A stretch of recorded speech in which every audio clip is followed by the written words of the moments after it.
Bom, quando a gente fala de interpretação bíblica, quais são as ferramentas que nós podemos usar? O que vai nos auxiliar a fazer boas interpretações bíblicas?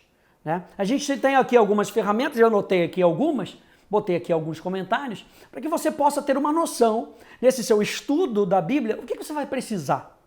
O que são bons auxílios para que você faça uma boa interpretação da palavra de Deus. Primeira coisa, papel e caneta, gente. Esse aqui todo mundo consegue comprar, é baratinho, vai lá na papelaria e compra papel, caneta e bota lá no seu estojinho de interpretação bíblica. Por quê? Você vai precisar anotar aquilo que o Espírito Santo vai falar para você. Você vai precisar anotar, e aí eu botei papel e caneta, pode ser lá o seu iPad, o seu celular, para você fazer anotações. É necessário fazer anotações dos seus estudos, para que você não perca isso. Hoje tem vários aplicativos, Evernote, tem o Notion, eu particularmente gosto muito do Notion, e você faz lá os seus apontamentos, escreve tudo, tá tudo online, então você vai para qualquer outro lugar, você não precisa mais daquele bloco de notas antigo que acabei de falar para você comprar na papelaria. Você tem lá aplicativos que você faz lá os seus apontamentos e onde você quiser, você tem aquilo disponível para você, mas é importante anotar as mensagens, anotar os seus estudos. É muito importante quando você estiver, talvez, assistindo uma pregação, participando de um encontro, que você anote as mensagens, para que você possa estudar depois. Isso aqui é muito importante, gente. A gente já falou sobre doutrina, é muito importante que eu e você possamos não só memorizar, mas eu saber onde eu posso encontrar aquilo que eu estou procurando. Então o pastor pregou essa semana sobre fé, deixa eu ver qual é a definição de fé, para que quando eu ler sobre fé na Bíblia, opa, eu tenho uma definição aqui que eu anotei. Então deixa eu ver se casa uma coisa com a outra. Então é muito importante, algo para você anotar. Eu botei aqui papel e caneta, você pode botar um aplicativo, por exemplo, a sua própria Bíblia, o número 2. E uma coisa que é interessante, gente, marque a sua Bíblia. Marque a sua Bíblia. Eu vou botar uma foto da minha Bíblia para você, especialmente numa página que acho que está mais marcada do que qualquer outra coisa, mas marque a sua Bíblia, né? Isso é claro, se você quiser fazer isso, para mim ajuda muito. Às vezes você tem uma determinada impressão, você tem uma determinada interpretação daquilo que você não tinha, você já anota ali. Às vezes na sua Bíblia não tem o que aquele livro quer falar, né? Algumas Bíblias anotadas, por exemplo, tem. A minha aqui não tem, a minha é uma Bíblia NAA, bem simples, e eu quero ela que seja bem simples, porque as anotações vão ser as minhas anotações, né? Então, mas algumas Bíblias têm isso, tem dizendo ali o que aquele livro quer dizer, quais são os temas principais. Isso te ajuda a você entender o livro, o contexto geral do livro. Mas se você puder, se você quiser, marque a sua Bíblia. Puxa uma caneta, né? E marque ali, faça setas para ver o que aquela palavra quer dizer, o que aquele contexto daquele versículo quer dizer. Não apenas confie na sua memória.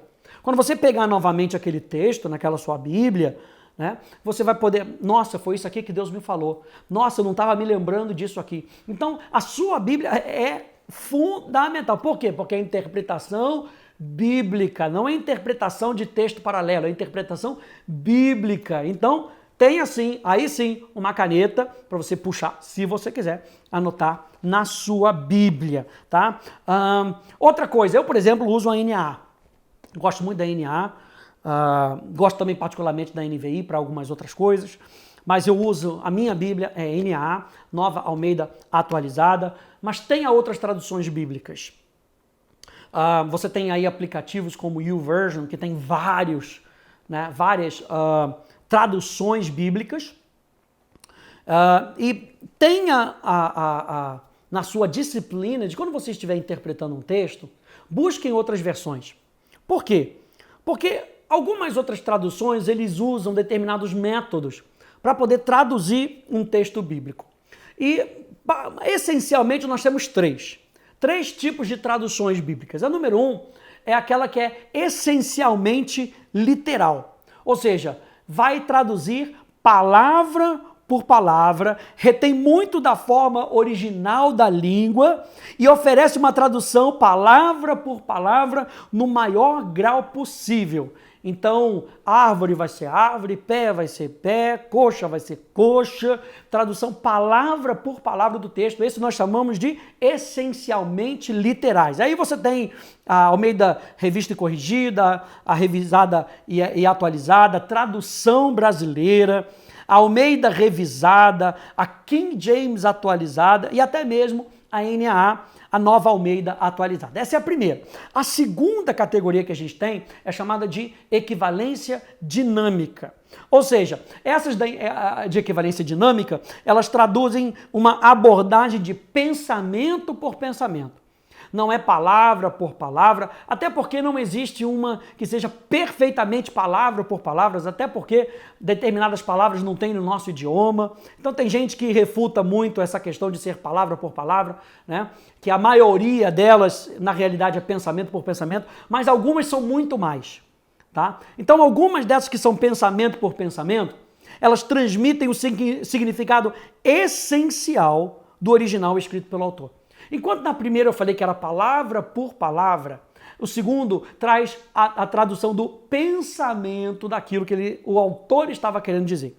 Por exemplo, a NVI e a Bíblia de Jerusalém. Então por aqui você já teria dois tipos de Bíblia. Você já teria a NAA, que é essencialmente literal, e você tem a NVI, que também, gente, também tem a literalidade, também as palavras são traduzidas, tá? Mas o contexto que ela é traduzido engloba muito mais no pensamento.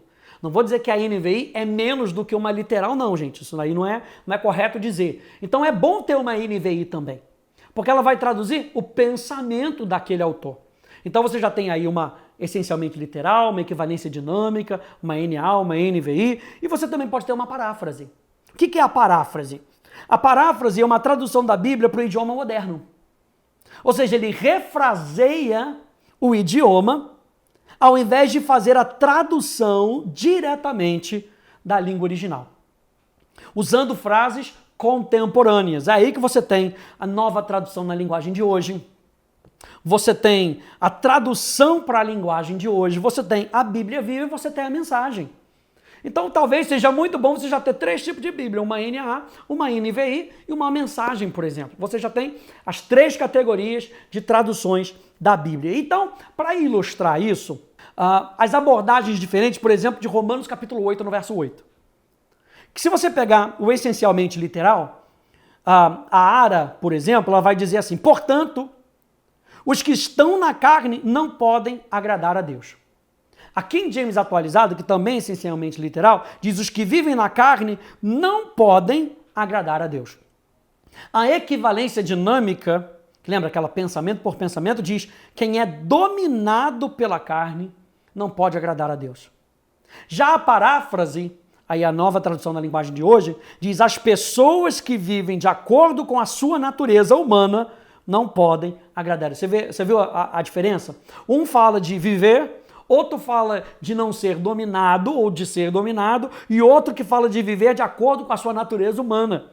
São 3 traduções diferentes. Quem é que está certa? As 3 estão certas. Só que são tipos de abordagem para tradução que é feito ao longo desse tempo, né? Uma outra coisa também, se você puder, é ter em outras línguas. Por exemplo, no inglês você tem uma quantidade maior de versões, né, do que, por exemplo, no português. E eu coloquei aí algumas, você vai ver aí na tela, por exemplo, umas que eu gosto de usar bastante, que é a amplificada clássica, que diz assim, ainda Romanos 8:8. Então aqueles que estão vivendo a vida da carne, e ela aumenta um pouquinho, atendendo aos apetites e impulsos da sua natureza carnal, não podem agradar ou satisfazer a Deus ou serem aceitáveis a Ele. A God's Word diz assim: aqueles que estão sob o controle da natureza corrupta não podem agradar a Deus. A The Passion Translation diz: pois não importa o quanto tentem, Deus não encontra prazer com aqueles que são controlados pela carne. Então é muito bom você ter outras traduções bíblicas que vão te ajudar no entendimento correto dos versículos, do contexto daquele texto. Outra coisa que é muito bom ter também são bíblias de estudo. Eu falei para você que essa minha Bíblia é uma Bíblia mais simples, mas você tem Bíblias de estudo. E Bíblias de estudo, gente, ela contém notas para algumas interpretações bíblicas, ou seja, já vem com algumas interpretações, o que já pode ajudar na sua busca por conhecer mais a palavra. Tem lá as introduções dos livros para fornecer contexto, tem mapas para as imagens visuais dos locais. Então tem várias, eu deixei aqui na sua apostila algumas delas, como a Bíblia de Estudo Thompson, a Bíblia de Estudo NVI e a Bíblia de Estudo Plenitude. Eu coloquei aqui uma citação do Justin Taylor, e ele diz assim: algumas pessoas se opõem a estudar a Bíblia. Afinal, precisamos de todas essas notas para nos dizer o que as Escrituras realmente dizem? Mas como Spurgeon observou, parece estranho que certos homens que falam tanto que o Espírito Santo revela a si mesmo pensem tão pouco do que ele revelou aos outros. As melhores Bíblias de estudo não apresentam novas interpretações surpreendentes. Elas colocam você em diálogo com os melhores intérpretes, professores que são dons de Deus para a igreja, para nos ajudar a manejar corretamente a sua palavra. Quando o fizerem, podemos verdadeiramente dizer toda a glória a Deus somente. Então, Bíblias de estudo. Aqui um outro, comentários bíblicos. Comentários bíblicos são muito importantes, gente. Ajuda muito a gente entender um texto dentro do seu contexto, por exemplo. E um bom comentário, ele pode ajudar a entender o plano de fundo de uma palavra ou de uma frase, abrindo uma nova visão para descoberta pessoal para você. Então, quando você estiver fazendo uma interpretação bíblica, você vai precisar de um comentário bíblico, né? Aí você tem vários tipos de comentários e você pode comprar comentários, você pode adquirir da internet, você pode buscar, principalmente se você souber inglês, fica um pouco mais fácil, porque tem vários comentários bíblicos em inglês, muito bons, eu uso vários deles. Tem comentários devocionais, que são focados na aplicação do texto para o seu dia a dia. Comentários homiléticos, focados em ajudar o pregador a preparar uma mensagem. Comentários críticos, focados no estudo detalhado do texto do hebraico, do grego, no background histórico, social, cultural, a gente vai ver isso um pouquinho mais para frente. Comentários expositórios, focados em identificar o significado original de um texto, por exemplo. Então é muito bom a gente ter comentários bíblicos. Na sua apostila aqui, eu coloquei um comentário que eu peguei nas notas de Barnes, e vai te ajudar muito a entender Romanos capítulo 8. E veja como no comentário bíblico, por exemplo, aqui no de Barnes, ele bota detalhe por detalhe. Ele fala, então, depois ele fala, eles que estão na carne, teste o seu comentário, não podem agradar a Deus. Ele diz o que isso quer dizer, né? E vai tecendo, ponto 1, ponto 2, ponto 3, ponto 4. Gente, isso amplia a nossa visão daquilo que nós estamos estudando. Número 6, dicionários bíblicos. É muito importante também ter dicionários bíblicos, ou seja, você vai aumentando a sua biblioteca, gente, com Bíblia, com comentários, com Bíblias de estudo, com dicionários bíblicos. É claro que você hoje tem programas na internet, você tem apps no seu celular, que você tem tudo isso disponível para você, como o Olive Tree, é muito bom, como o eSword, também gratuito o eSword, algumas coisas são pagas, mas tem tudo lá disponível para você. Tem Bíblia em português, tem Bíblia em inglês, com comentários, com dicionários bíblicos, né? E dicionários bíblicos, então, te dá informações detalhadas sobre pessoas, lugares, eventos e alguns termos e palavras bíblicas. Então você quer saber sobre Josué, você vai no dicionário bíblico, vai lá na letra J, J-O, Josué, e vê quem foi Josué, a caminhada de Josué. Eu quero saber sobre Jopa, vai lá em Jopa, que cidade era essa, onde é que ficava localizado. Dicionários bíblicos que te ajudam a expandir o seu conhecimento. E por fim, concordâncias e léxicos bíblicos, que são muito importantes. Para mim, é uma das coisas mais importantes que é particularmente no meu ministério, que eu gosto de fazer, você já deve ter anotado nas suas apostilas, que tem muito grego, tem muito hebraico, porque para mim amplia o significado. Amplia, talvez, o significado do que o autor está querendo trazer com aquela palavra. Então você tem um dicionário da Vine, por exemplo, eu uso muito Strong, para que isso possa te ajudar a você entender um pouquinho o que aquela palavra quer dizer, qual é a raiz daquela palavra, por que aquela palavra quer dizer aquilo. Então, gente, quais são as ferramentas? Está vendo todas as ferramentas que a gente tem? A gente tem todas essas ferramentas para que a gente possa fazer uma excelente interpretação bíblica.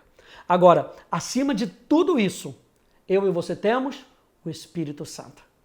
E a gente não pode ficar fora disso, gente. A gente pode ter léxicos, dicionários, Bíblia de estudo, todos os tipos de traduções da Bíblia. Mas se a gente não tiver o Espírito Santo, quem é que vai interpretar verdadeiramente isso pra gente? A gente precisa do Espírito Santo. Então junta o Espírito Santo com todas essas ferramentas que o Espírito Santo vai usar para te ajudar a fazer uma excelente interpretação bíblica, tá bom? A gente se vê na nossa próxima aula. Tchau, tchau.